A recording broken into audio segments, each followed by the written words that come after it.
আজ আমি তোমাদের একজনের সাথে দেখা করাতে চলেছি। তো এর সাথে পরিচয় করো, এ হলো মার্ক। এর রেসেল এন্টারটেইনারের প্রত্যেকটা ভিডিও দেখে আর এর রেসেল এন্টারটেইনারের প্রত্যেকটা ভিডিও ভালোও লাগে। কিন্তু মার্ক তবু আজ অবধি রেসেল এন্টারটেইনারের কোনো ভিডিওকে লাইক করেনি আর তার চ্যানেলকে সাবস্ক্রাইব করেনি। যদিও সে জানে যে রেসেল এন্টারটেইনার এই বছরের রেসেলমেনিয়ার আগে 20,000 সাবস্ক্রাইবার্সের একটা টার্গেট নিয়েছে, আর যেটা কমপ্লিট হতে এখনও তার প্রায় 3,300 মতো সাবস্ক্রাইবার্স প্রয়োজন। কিন্তু এটা জেনেও মার্ক এখনও রেসেল এন্টারটেইনারকে সাবস্ক্রাইব করেনি। তো ড্যান হজেন মার্কের সাথে কি হতে চলেছে? You are guest. তো মার্ককে তো ড্যান হজেন কার্স লাগিয়ে দিয়েছে, কিন্তু তোমরা যদি চাও যে ড্যান হজেন তোমাদেরকে কার্স না লাগাক, কারণ তোমরা জানো যে ড্যান হজেনের কার্স কতটা ভয়ঙ্কর হতে পারে। ডমিনিক মিস্ট্রিওর সাথে কি হয়েছিল মনে আছে তো? তো তোমরা যদি সেরকম কিছু না চাও তাহলে তোমাদের একটা কাজই করতে হবে, সেটা হচ্ছে যদি আমার ভিডিও তোমাদের ভালো লেগে থাকে ভিডিওটাকে লাইক করার পাশাপাশি তোমাদের এই চ্যানেলটাকে সাবস্ক্রাইব করতে হবে।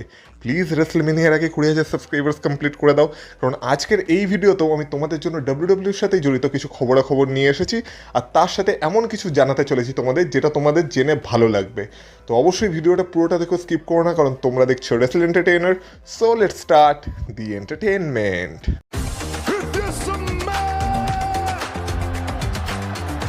Acknowledge me. Acknowledge me. You there, sitting at home. Acknowledge me. সবার প্রথমে কথা বলা যাক কোডি রোডস আর ড্রিউ ম্যাকেন্টায়ারের আনডিসপিউটেড ডাব্লিউডাব্লিউ চ্যাম্পিয়নশিপ ম্যাচে, যেটা আমরা গত স্ম্যাকডাউনে দেখতে পেয়েছিলাম, যেখানে কোডি রোডস ড্রিউ ম্যাকেন্টায়ারকে হারিয়ে brand new undisputed WWE champion হয়ে গেছিল। এবার তারপর থেকে কোডি রোডস অনেক হেটও পাচ্ছে। এবার এই যে ম্যাচের ভিডিওটা, এই ভিডিওটাকে ডাব্লিউডাব্লিউ তাদের ইউটিউব চ্যানেলে ফুল আপলোড করে দিয়েছিল। আর এই যে কোডি রোডস হেড পাচ্ছে, এটার ঝলক আমরা এই ভিডিওটাতেও দেখতে পেয়েছিলাম, কারণ এই ভিডিওটায় অনেক ডিসলাইক পড়ছিল। ভিডিওটায় একদিনের মাথায় প্রায় 1 লাখের উপরে ডিসলাইক পড়ে গেছিলো, আর এখন আমি যখন বর্তমানে চেক করলাম তখন এই ভিডিওটার ডিসলাইকের পরিমাণ 2 লাখের উপরে চলে গেছে। কিন্তু এতদিন আমি চ্যানেলে এইটা নিয়ে কথা বলিনি, কারণ মাঝখানে খবর আসছিল এরকম যে কিছু পিআর টিম আছে যারা কিনা কোডি রোডসের এগেনস্টে কাজ করছে, আর তারা এই ডিসলাইকগুলোকে কিনছে শুধুমাত্র কোডি রোডসকে হেট দেওয়ানোর জন্য।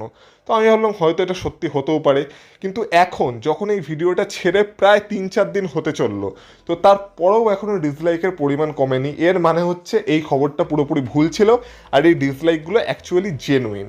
কেন আমি এটা বলছি? কারণ তোমাদের এটা জেনে রাখা উচিত, এই যে তোমরা ইউটিউব প্ল্যাটফর্মে আমার এই ভিডিওটা দেখছো, এই ইউটিউবের কিছু রুলস আছে, আর এই ইউটিউব তাদের প্ল্যাটফর্মে কোনো বড় ডিসলাইককে অ্যালাউ করে না বা রাখতে দেয় না বেশিক্ষণ। সিম্পলভাবে আমি তোমাদের বোঝাচ্ছি। দেখো, যেমন তোমরা আমার এই ভিডিওটা ইউটিউবে দেখছো, এবার এটা স্বাভাবিক সবার আমাকে পছন্দ হবে না, কেউ কেউ আমার হেটার্সও হবে, আর এরকম অনেকেই আছে যারা হয়তো আমার ভিডিও পছন্দ করে না, তারা শুধু আমার ভিডিওতে ক্লিক করে ভিডিওটাকে ডিসলাইক করার জন্য। অবশ্যই এরকম কেউ না কেউ থাকবে। এবার ধরে নাও তুমি তাদের মধ্যে একজন। এবার তুমি আমাকে পছন্দ করো না, আমার ভিডিওতে তুমি শুধু ডিসলাইক দিতে আসো, কিন্তু তুমি জানো তোমার একার ডিসলাইকে আমার কিচ্ছু হবে না। তো তুমি কি করলে, তোমার একটা দল বানালে। এবার তুমি আর তোমার বন্ধুরা মিলে একটা দল বানিয়েছো। এবার ধরো তোমাদের দলে টোটাল 10 জন লোক আছে, আর তোমাদের প্রত্যেকের কাছে ইউটিউবে 5টা করে অ্যাকাউন্ট আছে। তাহলে তোমাদের 10 জনের কাছে টোটাল কটা অ্যাকাউন্ট হলো? 10 × 5 50খানা অ্যাকাউন্ট হলো। এবার তুমি আর তোমার বন্ধুরা মিলে এই 50টা অ্যাকাউন্ট দিয়ে তোমরা আমার এই ভিডিওটায় ডিসলাইক মারলে। তাহলে আমার এই ভিডিওটার ডিসলাইকের পরিমাণ কত হলো? 50 হয়ে গেল। কিন্তু এইখানে ইউটিউবে 50টা ডিসলাইককে কনসিডার করবেই না, কারণ ইউটিউবও জানে যে তোমরা প্রত্যেকে তোমাদের 5টা অ্যাকাউন্টেই আমার ভিডিওতে ডিসলাইক মেরেছো। তো হয়তো ইউটিউব এই ভিডিওটা যখন আমি ছাড়বো, মানে ধরো এই ভিডিওটা যেমন আমি আজকে আপলোড করছি, এই ভিডিওটা আজকে আপলোড করলে তোমরা তো 50টা ডিসলাইক করে দিলে, আজকে 50টা ডিসলাইকই দেখাবে। কিন্তু আজ থেকে 2 দিন পর যখন এই ভিডিওটাকে ইউটিউব আরও ভালোভাবে আর কি অ্যানালাইজ করবে, তারপর ইউটিউব যখন দেখবে যে তুমি আর তোমার বন্ধুরা মিলে তোমাদের 5টা অ্যাকাউন্টেই আমার ভিডিওতে ডিসলাইক মেরেছো, তখন ইউটিউব এই ডিসলাইকগুলোকে আর 50-এর সংখ্যায় রাখবে না। তখন 50 থেকে কমে এই ডিসলাইকটা মাত্র 10-এ এসে দাঁড়াবে, কারণ তোমরা টোটাল 10 জন মিলে এই কাজটা করেছো। তাই তোমাদের বাকি যে অ্যাকাউন্টগুলো, সেই অ্যাকাউন্টগুলোর ডিসলাইককে ইউটিউব কাউন্টই করবে না। যেখানে তোমরা টোটাল 50খানে ডিসলাইক করেছিলে, সেটা কমে 2-3 দিন পর 10-এ এসে দাঁড়াবে, আর বাকি 40টা ডিলিট হয়ে যাবে। তো ইউটিউব এইভাবেই কাজ করে। এবার এই কারণেই আমি বলছি যে আমি যদি একবারের জন্য মেনেও নিই যে কোডি রোডসের যারা হেটার বা কোডি রোডসের এগেনস্টে যারা পিআর করছে, তারা এই ডিসলাইকগুলোকে কিনেছে, তাহলেও এই যে ভিডিওটা আপলোড করার পর 3-4 দিন কেটে গেছে, এতক্ষণে সেই ডিসলাইকগুলো এলিমিনেট হয়ে যাওয়ার কথা ছিল বা ডিলিট হয়ে যাওয়ার কথা ছিল। মানে সোজা ভাষায় বলতে গেলে এই যে এখন 2 লাখের উপরে ডিসলাইক আছে, এটা এত থাকতোই না, এটা উল্টে কমে যেত সংখ্যায় অনেক। কিন্তু যখন এখনও সংখ্যায় কমেনি এই ডিসলাইকগুলো, তার মানে হচ্ছে এই ডিসলাইকগুলো জেনুইন আর এগুলো কোনো বটের সাহায্যে দেওয়া হয়নি। তাই হয়তো কোডি রোডসের ইমেজ বাঁচানোর জন্য কোডি রোডসের পিআর টিম এরকম একটা প্রোপোগ্যান্ডা বা এজেন্ডা চালাতে পারে যে এই ডিসলাইকগুলোকে টাকা দিয়ে কেনা হয়েছে, কিন্তু বাস্তবে এরকম কিছুই না।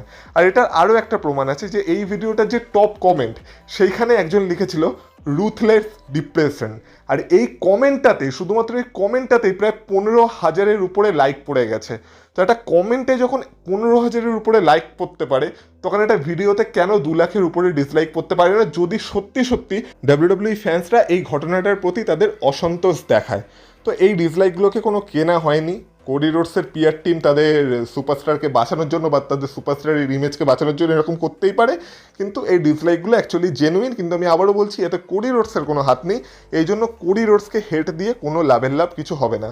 কোডি রোডস তার কাজ করেছে, যা দোষ যা হেট দেওয়া সেটা অ্যাকচুয়ালি ডাব্লিউডাব্লিউর ক্রিয়েটিভ টিম আর তাদের ডিসিশন মেকিংয়ের উপর দেওয়া উচিত, কারণ তারাই এই ঘটনাটা ঘটিয়েছে, যার ফলে কোডি রোডস বেকার বেকার হেট পাচ্ছে।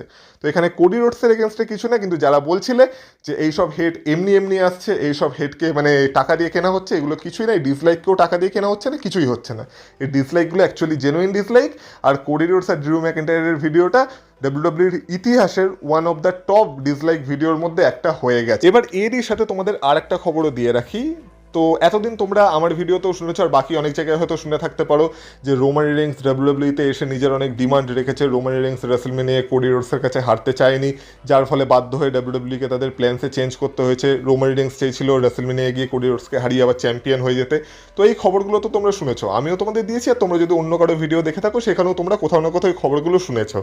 তো যাই হোক না কেন, এখন একটা রিপোর্ট এসেছে যেখান থেকে জানা যাচ্ছে যে ডিমান্ড যে শুধুমাত্র রোমান রিংস রাখে সেরকম কিছু না, ডিমান্ড ডাব্লিউডাব্লিউ সব বড় সুপারস্টাররাই রাখে। এবার কার ডিমান্ড ডাব্লিউডাব্লিউ শুনবে, কার ডিমান্ড শুনবে না, সেটা তো অবশ্যই ডাব্লিউডাব্লিউর ব্যাপার। এই কথা আমি কেন বলছি, কারণ এরকম শোনা যাচ্ছে এই যে ড্রিউ ম্যাকিন্টায়ারকে হারিয়ে কোডি রোডস আবার চ্যাম্পিয়ন হয়ে গেছে, এই যে প্ল্যানটা, এই প্ল্যানটাকে কোডি রোডসই পিচ করেছিল। আর কোডি রোডসই ডাব্লিউডাব্লিউকে বলেছিল যে সে আবার আনডিসপিউটেড ডাব্লিউডাব্লিউ চ্যাম্পিয়ন হতে চায়। কেন?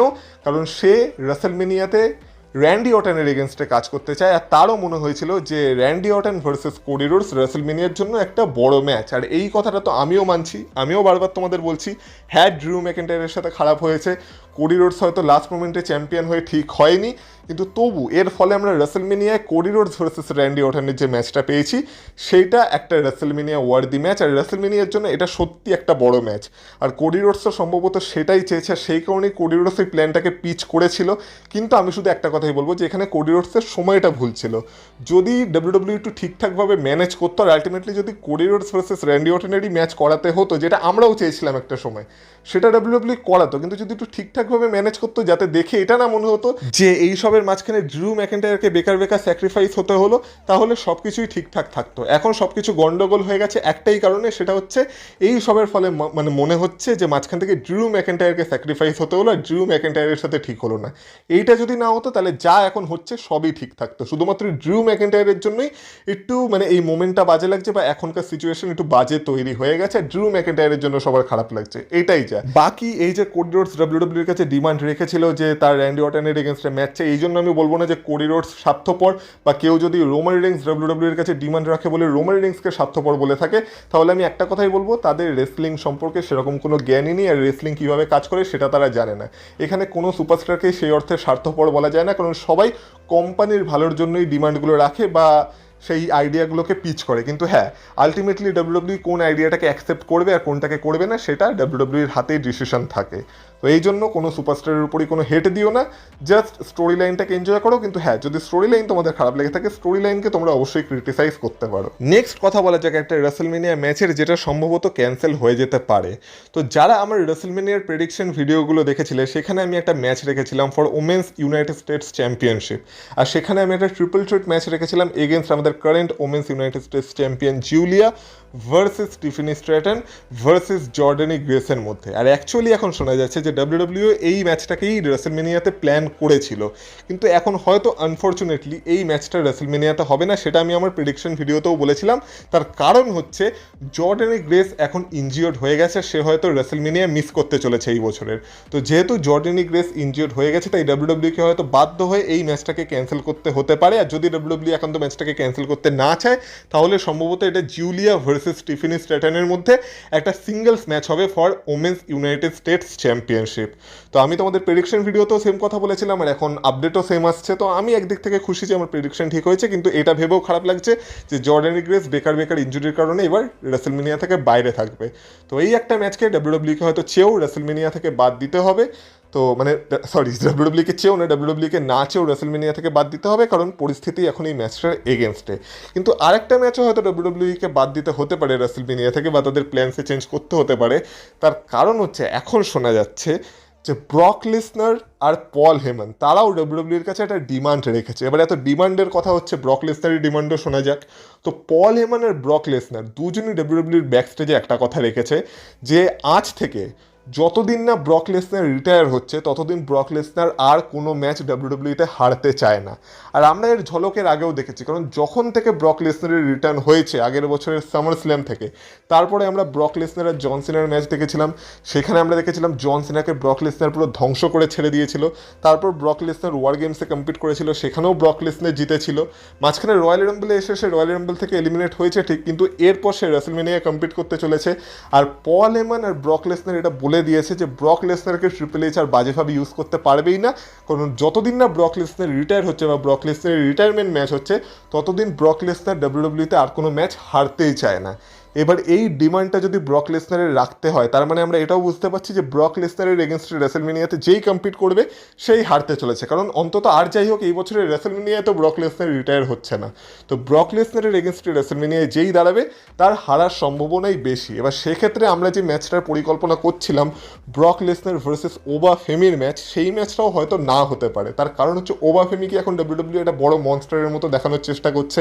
এবার অনেকের মতে ওবা ফেমি যদি রেসলমেনিয়ায় ব্রক লেসনারের এগেনস্টে দাঁড়ায় আর সেখানে যদি ব্রক লেসনার ওবা ফেমিকে হারিয়ে দেয়, তাহলে ওবা ফেমি নাকি বাড়ি হয়ে যাবে বা ওবা ফেমির কেরিয়ার শেষ হয়ে যাবে।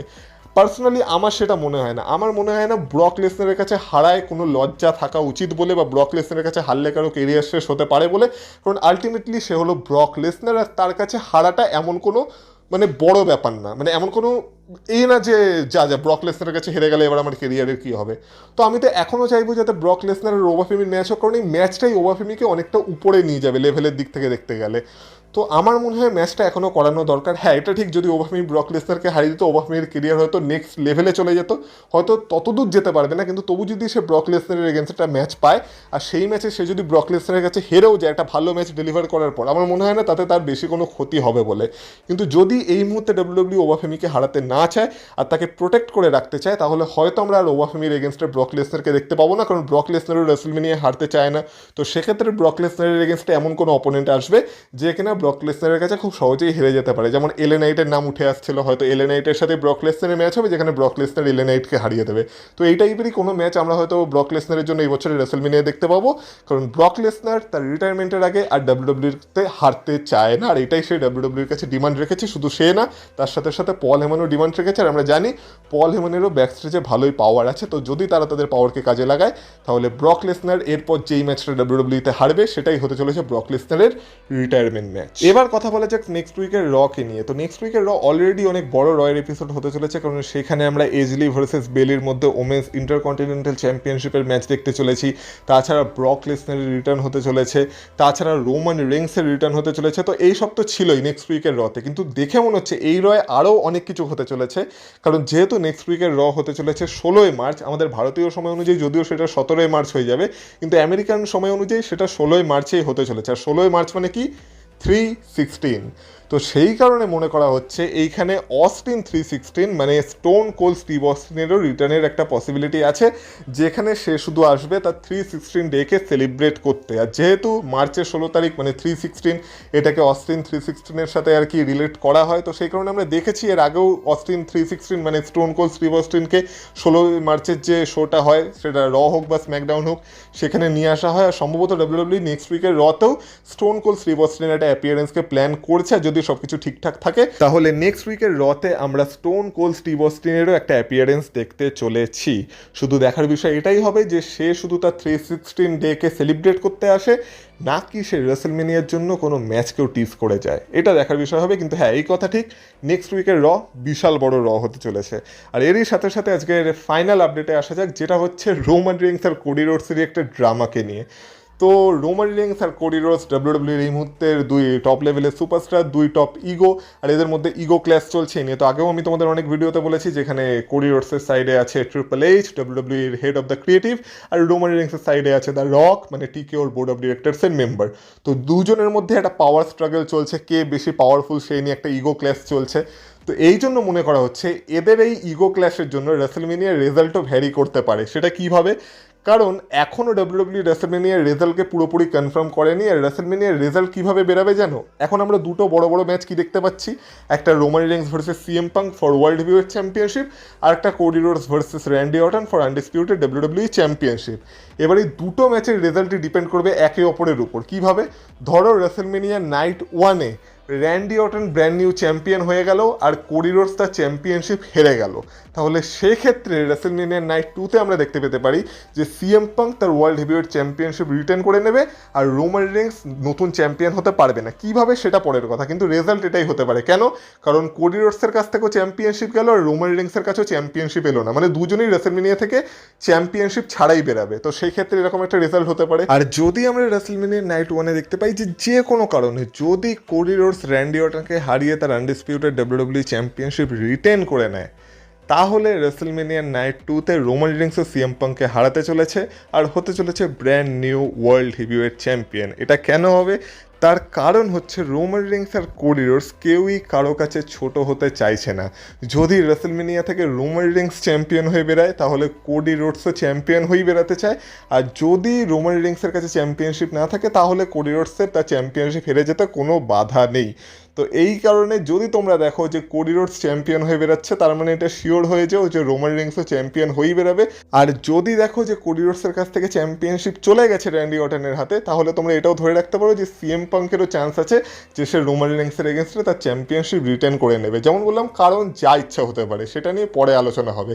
কিন্তু এখনও অবধি যে আপডেট আসছে সেখান থেকে এটাই জানা যাচ্ছে। কিন্তু হ্যাঁ, এটাও ঠিক পরবর্তীকালে প্ল্যান্স চেঞ্জ হয়ে যেতেই পারে, আর সেটারও পসিবিলিটি আছে, কারণ ডাব্লিউডাব্লিউতে একটা কথা আছে, নেভার সে নেভার।